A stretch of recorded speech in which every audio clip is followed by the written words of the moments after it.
Ahoj, vítám vás Mickey z Mickeylandu. Vítám vás u nového videa na další prémiovou sochu ze série Court of Death. A dneska to bude Kleopsis. Kleopsis, taková zlobivá dcera smrti. Úžasný charakter, perfektní příběh a doufám, že o to ještě lepší socha. Strašně se na ní těším. Podívejte se na ten art na té krabici. Sakra, to je tak dobrý, že to by prostě zasluhovalo ty krabice vystavovat. To jsou normálně obrazy. Akorát, že prostě místo sběratele, to je úděl. Každopádně krabice je provedená zase opět úplně parádně v tom samém stylu, jak prostě Sideshow dělá. Úplně naprosto krásný. To je možná jedna z nejhezčích tady, jako když koukám na ty arty. Opravdu je krásná, ale to, co nás čeká uvnitř, by mělo být ještě krásnější než celá tahle ta krabice. Takže já se do ní teď pěkně podívat. No, sejmul jsem teda Artbox a takhle vypadá polystyren, Sideshow, s děkovačkou od Sideshow, takže já vracím není zač. A teď se teda podívám na Kleopsis uvnitř a zkusím vám natočit ten pohled, jak to vypadá v takové krabici, takovým polystyrénu. Takže jdu to rozbalit, to nemusíte vidět, jak to řežu, ale až to odklopím, tak chci, abyste to viděli. No a po odklopení polystyrénu, odhalení, je socha takhle krásně, precizně zabalená, což je samozřejmě velice dobře. Takže další záběr já vám udělám, až zmizí z toho ten papír. No, po rozbalení vypadá socha asi takhle. Můžu vám prozradit, že když jsem ji rozebíral, tak jsem z toho byl totálně nadšený. To zase bude kousek. Já jsem tak rád, že jsem téhletý lajně Court of Death propad, protože to, co socha, to totální skvost. Co musím opět vypíchnout, je tenhle ten base. Obrovský, krásný, ale co vám chci ukázat teda ze spoda, informace, je, že to je samozřejmě socha limitovaná a vyšlo těch kusů 3000 a já mám 1263. Kdo měl Mickeylandu, tady značka Frakce. No, to si povíme, až ji sestavím a to, že ji budu sestavovat přímo teď.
Tak a já mám postaveno.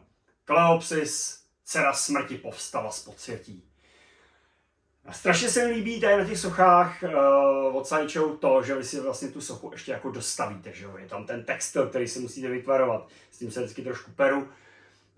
Zacvakáváte tam různé části, které jsou magnetické, krásně to drží, nemusíte se ničeho bát, jo? Něco nerve na pres, prostě je to skvělý.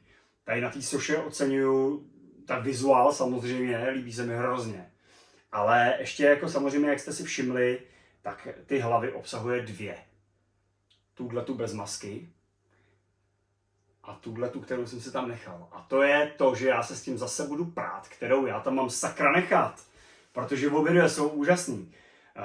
Jediná výtka je, že Sideshow teda, když už se teda kupují takovýhle poměrně drahý sochy, tak mohla k těm náhradním hlavám dodávat sakra nějaký stylový stojánek. Protože pak se to, já pak nevím, co s tím. Asi budu muset oslovit kamaráda Mariana, který určitě kouká tady na to video a ten na to umí vyrábět nějaký věci, takže asi se někdy v budoucnu kamaráde budu muset dohodnout. Protože mi to je fakt líto. A jako opravdu jsem se rozhodoval, kterou hlavu tam nechat, protože tady ta bez té masky je prostě strašidelná, je hustá, zapadne, ale tahle má zase prostě to tajemno v sobě, jo. Takže zatím jsem zvolil tuhletu verzi s maskou a celkově celá ta socha mě úplně dostala. Opět zde Sideshow odvádí nádhernou práci. Nádherný painting, to zpracování toho polystonu, prostě textil, jak je udělaný, no prostě tohleto je to, co mě aktuálně totálně naplňuje a jsem rád, že jsem se tímhletím směrem vydal. A teď vám řeknu nějaký technický parametry tady k té soše, na kterou se tady jako zasekávám a koukám na ní, na tu krásku. Výška téhleté sochy je 61,6 cm, úctihodných, nádherný. Šířka je 40,6 a hloubka je 25,4. Celková hmotnost tady té polystounové sochy je 3,6 kg. Ten base je asi ze všech těch Court of Death nejlehčí. Bude zřejmě dutej, i když je polystounový, ale bude tam nějaká dutina. Jinak by se mi to tady asi propadlo tím sklem, ale celkový vizuál je naprosto nádherný. Já jsem měl normálně husí kůži, když jsem to rozbaloval. A to je přesně ono, to je přesně to, proč jsem se vydal tímhletím směrem. Proč mi tady zmizely nějaký ty herní kolektorky, hodně lidí mi o tom píše a já jim odpovídám, protože jsem se vydal směrem tímhletím. Je to nádherný.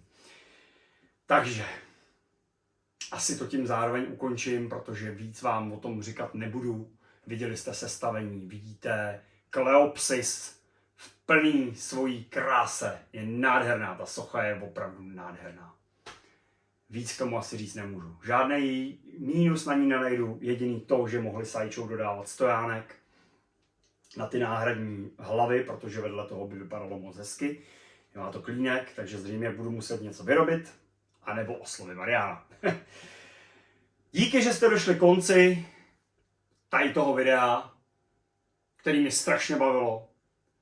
Tyhle ty sochy mě celkově baví. Posílám velký díky jednomu týpkovi a vy se mějte zatím perfektně, díky moc krát za podporu, který já si neskutečně vážím. Strašně moc a zase někdy u nějakého videa. Tak se mějte. Čau, Miky.